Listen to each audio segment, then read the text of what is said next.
welcome back here in downtown Macon. Again, we are tracking some light showers in the area and not seeing any rain coming down here on our camera from atop the 41 NBC studio. 65 degrees, 11 miles per hour for the wind from the west-southwest. But indeed, we do have some light scattered, isolated, however you want to word it, with these showers over the northwestern third of the region. Tucker at the Carolyn Creighton Park, at the Cherry Blossom Festival Fair. A little bit of rain over that, but as I was saying earlier, I still encourage people to go today. I know it's gloomy and there's some rain in the area, but the more widespread rain is further off to the south in the areas that need it the most. Here are the rainfall totals over the last 12 hours. Our wet spot Eastman more than half an inch. Everywhere else is going to be half an inch or less. In fact, most spots are between a quarter of an inch and a third of an inch. So it's needed rain. It might reduce pollen levels a little bit, but in terms of drought, this just isn't doing it. We need more substantial rain to impact drought. The last substantial rain that we got was a couple weekends ago when we had that severe weather threat. And, the northern two-thirds of the region got plenty of rain, and that line decided to turn east, and we got a little more isolated here in these southern counties, which are the ones that need the rain the most, and they got the least. Now, through the remainder of this evening, it's going to stay pretty mild out there. If you've got any late supper plans,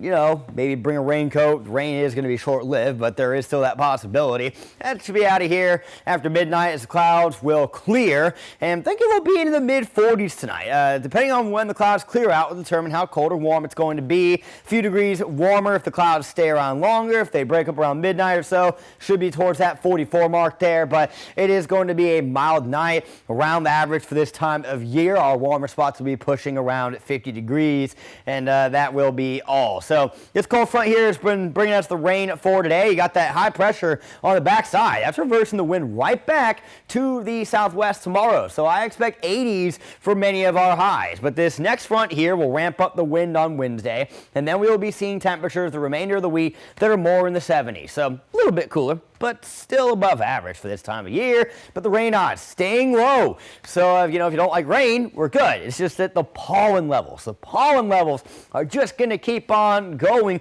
I did drop us from extreme to high because of the rain that came through today. But, we're going to be right back in this extreme by Wednesday with that wind picking back up. And the grass is going to be continuing to join the party as well as we continue to move forward. So wearing a mask, taking medication, that's going to be your best bet in dealing with those allergies. One thing I do want to point out with this weather model here that it's going to show for tomorrow is we should have a pretty sunny day tomorrow. I'm not saying there won't be any clouds, but rain?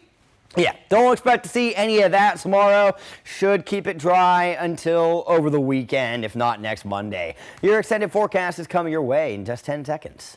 Your 41 NBC AccuWeather 7-day forecast is brought to you by Volume Chevrolet. Usually all the words that are behind me are pretty colorful. I try to vary it up as best as I can in terms of what makes the day unique. Outside of the fact that there might be some wind on Wednesday, there really isn't a whole lot of uniqueness here. I'm going with the above average on Thursday because that's the coolest day. Just let you know, hey, every single day this week is going to be above average. Very, very pleasant out there. Encourage you to get to the Cherry Blossom Festival. Its rain odds are overall staying down.